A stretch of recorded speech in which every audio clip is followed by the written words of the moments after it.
अनुपम जी, बहुत दिनों बाद एक चीज ये लगी कि एक पॉलिटिकल पार्टी इस तरह के प्रोटेस्ट को ओन कर रही है। नहीं तो अभी तक का क्या था ना कि मैंने जब इनिशियल देखा था तो कांग्रेस के भी कुछ लोग ये मान रहे थे कि नहीं नहीं नहीं नहीं भाई, ये तो नहीं करना चाहिए था और ये बैकफायर कर जाएगा।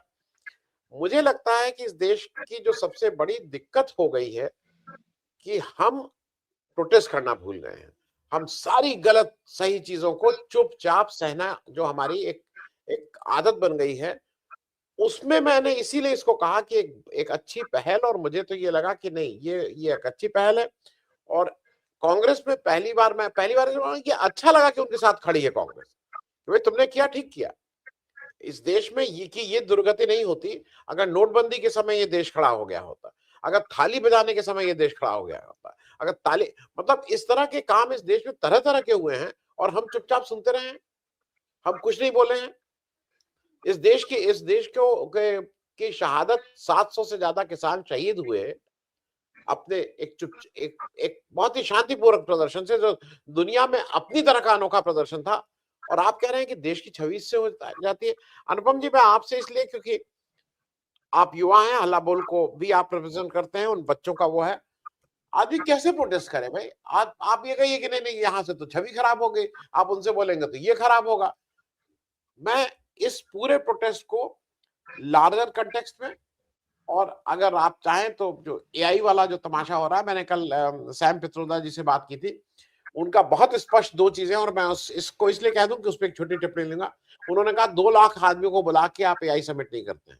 अगर आप सीरियस थे, आपको 300-400 लोग आते, 200-300 लोग आते, आपका लक्ष्य बिल्कुल क्लियर होता कि हम 2030 में कहां जाना चाहते हैं, हम उस पर बैठ के बात करते। और दूसरा, सैम पित्रोदा को मैं इसलिए कह रहा हूं कि इस देश की सूचना क्रांति का मैं राजीव गांधी के साथ अगर किसी व्यक्ति ने इसको किया था तो वो थे। और वो ये भी कहे, उनका कहने लगे ना वो, कि अगर ये सीरियस हैं तो इससे नेताओं को बाहर होना चाहिए। ये एआई के डिस्कशन में आप अगर नेतागिरी लाएंगे और फिर कहेंगे सर झूठी लफाजी करेंगे, तो प्रोटेस्ट लोग करेंगे ही करेंगे। तो पहले प्रोटेस्ट की बात और फिर थोड़ी एआई पे भी बात। अनुपम जी। जी नमस्ते आनंद जी। ये मेरे मन में बहुत कुछ है कहने को, असल में खास तौर पे ये जो कॉन्टेक्स्ट आया है विरोध प्रदर्शन का, जिसको लेकर देश भर में एक बहस हो रही है, इसलिए भी बहुत कुछ है मन में, विचार बहुत सारे हैं। सारा कुछ मैं एक्सप्रेस कर पाऊं कि नहीं कर पाऊं ये मुझे नहीं पता, लेकिन मैं पिछले मैं कई वर्षों से। जी मैं आवाज एक आ मिनट रही है से मेरी? बोल रहा हूँ, अनुपम जी का बैकग्राउंड में अपने दर्शकों को बता दूं, इनका जो संगठन जिसको लीड कर, उसका नाम ही हल्ला बोल था। तो अगर अगर उस यूथ को आप अपनी बात भी नहीं कह पाए, मैं इसलिए इसको सिर्फ इंटरवीन किया अनुपम, क्योंकि हमारे बहुत से दर्शक आपको जानते हैं, बहुत से लोगों को लगता है कि आप कांग्रेस को जब रिप्रेजेंट कोई आदमी करने लगता है ना, तो कांग्रेस में बता रहे वही ठीक है, जाएंगे 2 मिनट के लिए अपना धरना प्रदर्शन करेंगे और फिर जी चाय पी के वापस आ जाएंगे। ये अनुपम जी का जी बैकग्राउंड ऐसा है कि उस यूथ के लिए, उस नौजवान के लिए, मैं दर्शकों को बता दूं, सतत हल्ला बोल के मूड में रहते हैं। अनुपम जी माफ कीजिएगा, मैंने बीच में आपको टोका। जी जी जी। तो पिछले कई वर्षों से आनंद जी आपने ध्यान दिया होगा, हर आंदोलन प्रदर्शन में, हर मंच से मैं एक बात बार बार रिपीट करने की कोशिश करता रहा हूँ कि 2014 के बाद से, जब से नरेंद्र मोदी की सत्ता इस देश में आई, तब से एक विशेष काम किया गया है, वो है आंदोलनों को डीलेजिटिमाइज करना, विरोध प्रदर्शनों को एक नेगेटिव कोनोटेशन के साथ देखा जाए, ऐसा माहौल बनाना। और इसके लिए जो मीडिया है, उसका उनका एक जो एक्सटेंशन है, एक माय नेम, जिसको मैं एग्जीक्यूटिव का एक्सटेंशन कहता हूँ कई बार, वो प्रोपेगेंडा मशीनरी की तरह काम करता है। और भारत जैसे देश में, जिसको आजादी आंदोलन से मिली, जिसका जन्म आंदोलन, और जिसको हम आइडिया ऑफ इंडिया कई बार कहते हैं, वो असल में फ्रीडम मूवमेंट का प्रोडक्ट है। तो इस देश में मूवमेंट्स को लेकर हमेशा एक सकारात्मक भाव रहा, और ऐसी भावना 2012, 13, 14 तक जो हमारे देश में भ्रष्टाचार विरोधी अन्ना हजारे के नेतृत्व में जो इवेंट चला, तब तक एक पॉजिटिव भावना रही आम लोगों के जहन में, ये कुछ हो रहा है तो कुछ अच्छा हो रहा है। तो भारत में कम से कम इतना होता था कि जब कोई आंदोलन कर रहा होता है तो हम अपने राजनीतिक पूर्वाग्रह जो भी हो, लेकिन आंदोलनों को एक सकारात्मक दृष्टि से देखते थे। पिछले 10-12 साल में अगर मान लेते हैं कि इतने में वो सफल ना हुए हो कि हर आदमी समझता हो कि आंदोलन करने वाला देशद्रोही है, लेकिन कम से कम ज्यादातर आदमी ये समझने लगे हैं हमारे देश में कि आंदोलन करने वाले लोग रुकावटी हैं, आंदोलन करने वाले लोग कुछ बाधा पहुंचा रहे हैं, कुछ मतलब जिसको कहते हैं ना कि एक नेगेटिव कॉनोटेशन आंदोलन के साथ अटैच कर दिया गया। और ये है हमारे दौर की एक बड़ी चुनौती।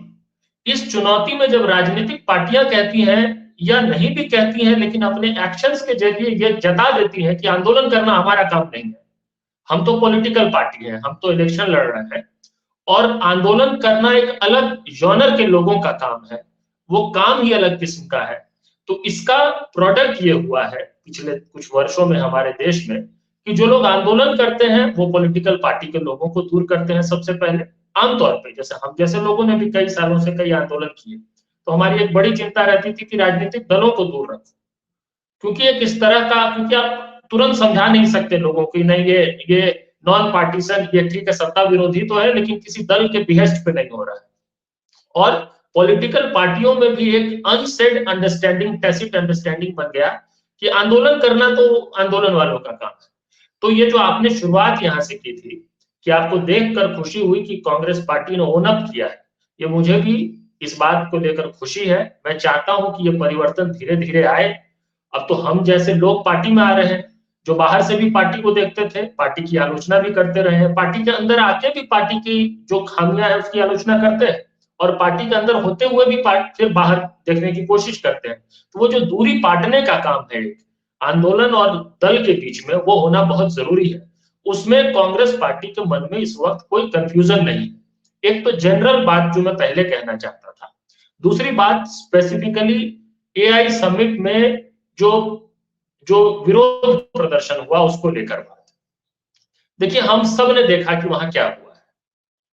किसी भी प्रदर्शनकारी ने किसी अतिथि को रोका नहीं, टोका नहीं, कोई बाधा नहीं पहुंचाया, कोई हिंसा नहीं की, कोई मारपीट नहीं की, कोई किसी के साथ बदतमीजी नहीं की। क्या किया?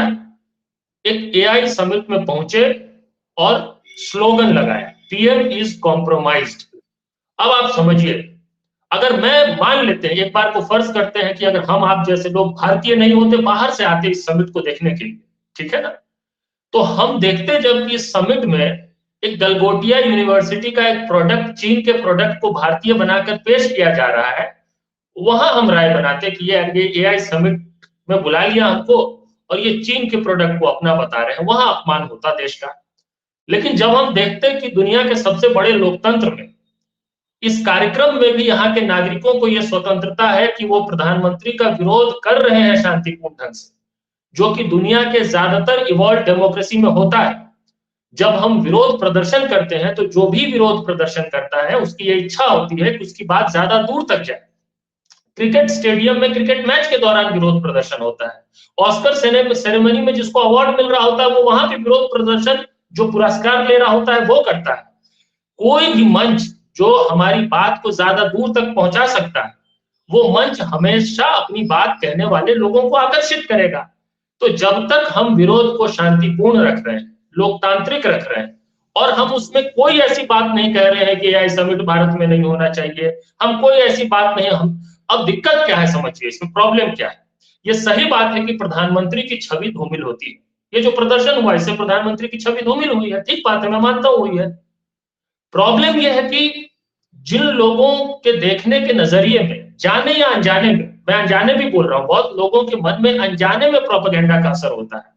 प्रधानमंत्री और देश का फर्क मिट गया है, उनको यह लग रहा है कि देश की छवि धूमिल हुई है, प्रधानमंत्री की छवि धूमिल हुई है। होना चाहिए ऐसे प्रधानमंत्री का छवि धूमिल जो हमारे देश के युवाओं के रोजगार के लिए, किसानों के लिए, उत्पादकों के लिए ना सोचकर अमेरिका के राष्ट्रपति डोनाल्ड ट्रंप के इशारे पर, और सिर्फ इशारे पर नहीं, डिक्टेट करता है वो, और डिक्टेट करके फिर अपमानित करता है हमारे प्रधानमंत्री को। वहां पर इस तरह का एक ट्रेड डील होता है। स्पष्ट है कि प्रधानमंत्री कॉम्प्रोमाइज है। आप ट्रंप का विरोध नहीं कर सकते हैं तो हम एआई समिट के जरिए ट्रंप का विरोध कर रहे हैं। हम एआई समिट के जरिए दुनिया को बता रहे हैं कि हमारा प्रधानमंत्री कॉम्प्रोमाइज्ड है, ये जो डील हुआ है अमेरिका के साथ ये भारत के हित में नहीं है, भारत के युवाओं के हित में नहीं है, भारत के किसानों के हित में नहीं है, उत्पादकों के हित में नहीं है। तो प्राइम मिनिस्टर इज कॉम्प्रोमाइज कहना किसी ग्लोबल समिट में जाके, अरे ग्लोबल समिट है, दुनिया भर में जितना बड़ा मंच होता है उतना ज्यादा प्रदर्शनकारियों को वो आकर्षित करता है। मेरा राइडर बस इतना है कि हम हिंसा विरोधी लोग हैं, हम अहिंसक लोग हैं, हम गांधी के देश के लोग हैं। कोई हिंसा नहीं हुई, कोई तोड़फोड़ नहीं हुई, किसी के साथ कोई बदतमीजी नहीं हुई। अरे आप तो समस्या थी, आप उसको रोक देते, उनको हटा लेते वहां से, यही करते हैं ना आप ऑर्डर के नाम पे।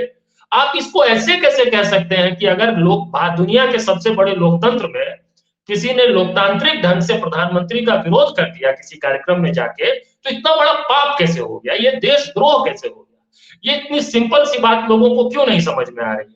और जो मीडिया का एक बड़ा वर्ग है वो ये कह रहा है कि नहीं आप यहां क्यों कर रहे हैं, कहां करें आप ये बताइए ना। जंतर मंतर पे करते हैं हम, संसद मार्ग पे करते हैं हम, वो तो आपकी टीवी स्क्रीन पे आता ही नहीं है। आप बताइए जिस देश में संसद में विपक्ष के नेता को ना बोलने दिया जाए, न्यायपालिका हमारे एंजाइटीज को एड्रेस ना करे, मीडिया हमारे कंसर्न्स को एक्सप्रेस ना करे, हम जंतर मंतर में कैद होकर नारे लगा के घर चले जाएं, ना कोई खबर बने, वहां का नौजवान सड़क पे नहीं उतरेगा, वहां का नौजवान किसी ऐसे मंच पर जाकर अपनी बात नहीं कहेगा, तो क्या करे? बताइए क्या करे नौजवान? मतलब फांसी चढ़ जाए सब कुछ मान के? ये तो असल में जो ये एक प्रोपेगेंडा चला रहे हैं कि ये फ्रस्ट्रेशन है कांग्रेस का। अरे नहीं भाई, भारत का यूथ फ्रस्ट्रेट हो रहा है जैसी परिस्थिति है, कांग्रेस का नहीं है। कांग्रेस एक जिम्मेदार विपक्ष होने के नाते भारत के नौजवानों का जो फ्रस्ट्रेशन है उसको आवाज दे रही है। आप 4 चैनलों को 5 चैनलों को जितना भी मैनेज कर लें, नौजवानों का जो एक व्यापक एंजाइटी है उसकी उसकी जो अभिव्यक्ति है वो हुआ है इस प्रदर्शन के जरिए। ये बात हम आप जैसे लोगों को भी जल्दी से जल्दी समझ लेना चाहिए और इस बात को ठोक के कहना चाहिए कि अगर दुनिया के सबसे बड़े लोकतंत्र में शांतिपूर्ण ढंग से लोकतांत्रिक प्रदर्शन अपने प्रधानमंत्री का नहीं हो सकता है, तो फिर सवाल ये है कि हम लोकतंत्र है कि नहीं। और सवाल उन सभी लोगों से पूछा जाना चाहिए जो यहाँ पे पूरा गोलपोस्ट शिफ्ट कर देते हैं। डिबेट ये होना चाहिए कि पीएम कॉम्प्रोमाइज है कि नहीं।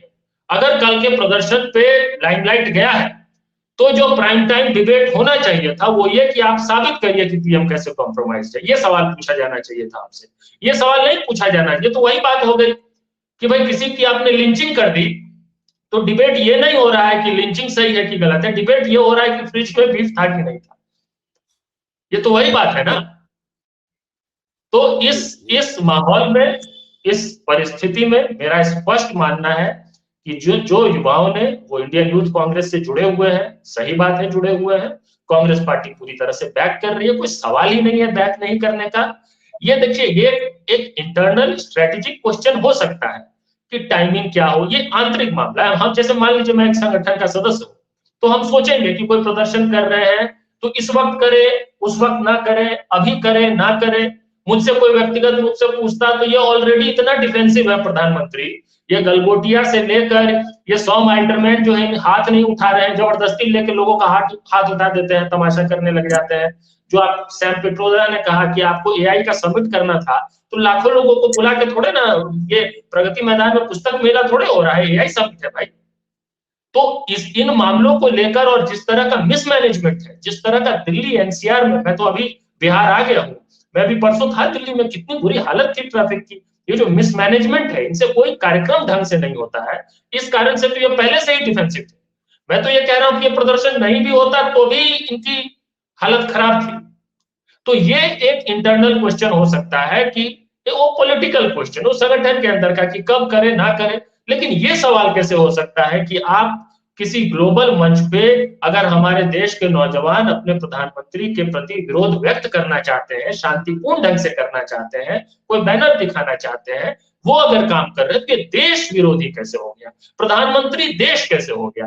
पीएम इज कॉम्प्रोमाइज हम कह रहे हैं, डिबेट इस पर होना चाहिए कि प्रधानमंत्री कॉम्प्रोमाइज है या नहीं।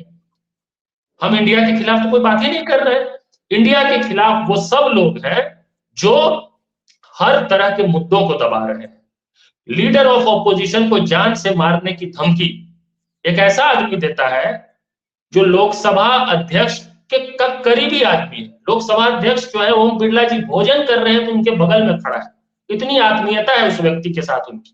वो धमकी दे रहा है लीडर ऑफ अपोजिशन को गोली मार देंगे। ये बात जब भारत के बाहर जाती होगी तो इसमें भारत का अपमान होता है कि भारत किस बात का डेमोक्रेसी है कि यहाँ पे जो लोकसभा अध्यक्ष है उनके करीबी लोग इस तरह की बातें करते हैं। अरे मैं बाहर से आता और देखता कि ये हो रहा है तो मुझे तो बड़ा हर्ष होता कि इंडिया कमाल की डेमोक्रेसी है भाई, यहाँ पे ये कार्यक्रम भी चल रहा है, उसके साइडलाइंस पे प्राइम मिनिस्टर का विरोध भी हो सकता है। इसको एक बिल्कुल अलग ही रूप दे देना ये चरित्र हो गया है इस समय के दौर का, इस समय की मीडिया का, और इसको हमें हेड ऑन लेना चाहिए। इसमें डिफेंसिव होने का कोई मसला ही नहीं है। इसको पार्टी पूरी तरह से बैक कर रही है, हम सब लोग पार्टी में है तो इसको पूरी तरह से बैक कर रहे हैं, इसमें कोई कंफ्यूजन वाला सवाल ही नहीं।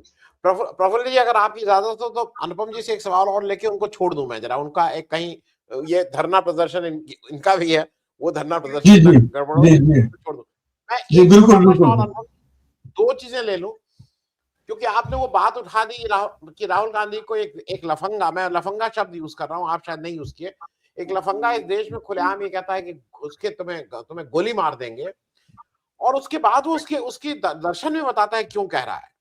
और इस पे किसी ने कोई डिबेट नहीं की। इस देश के पार्लियामेंट्री अफेयर्स मिनिस्ट्री, संसदीय कार्य मंत्री किरण रिजिजू ऑन रिकॉर्ड कह रहे हैं कि ये सिक्योरिटी थ्रेट है देश के लिए। राहुल गांधी को इस देश का पार्लियामेंट्री मिनिस्टर कह रहा है कि सिक्योरिटी थ्रेट है, और उसके बाद आप ये बता रहे हैं कि नहीं ये नहीं करना चाहिए। और मैं इस चीज को इसलिए रिलेट कर रहा हूं, मैं याद भी दिला दूं दर्शकों को, दुनिया के सबसे बड़े जो डेमोक्रेसी अपने को कहता है अमेरिका, उसके अगेंस्ट भी प्रोटेस्ट ओलंपिक में मेडल विनर्स ने किया था। अश्वेतों की जब बात थी तो क्या उस समय कालिक बुझ गई थी? वो उन अश्वेतों के लिए उन्होंने एक पूरा जीवन लगा देते हैं उस एक पदक को पाने के लिए।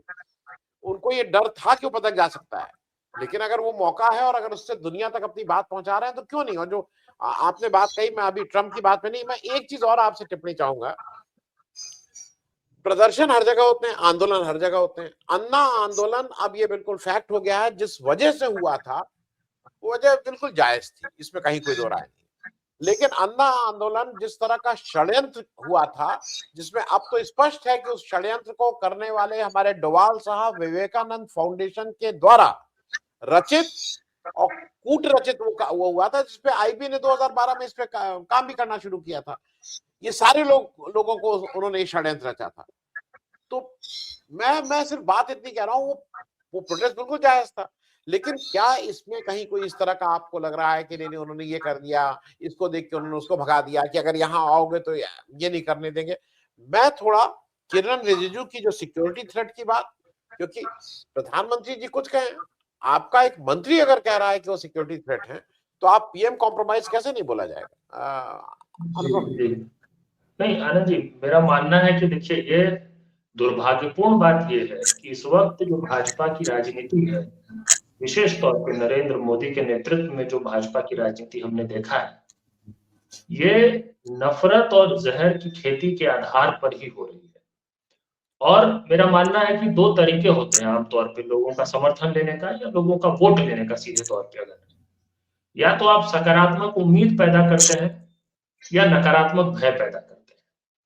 और सकारात्मक उम्मीद पैदा करना जो है वो कठिन काम होता है। उसके लिए कई बार उसके लिए विजन चाहिए, उसके लिए समस्याओं का जो समाधान है वो पता होना चाहिए, उसके लिए ट्रस्ट जनरेट करना पड़ता है लोगों के साथ।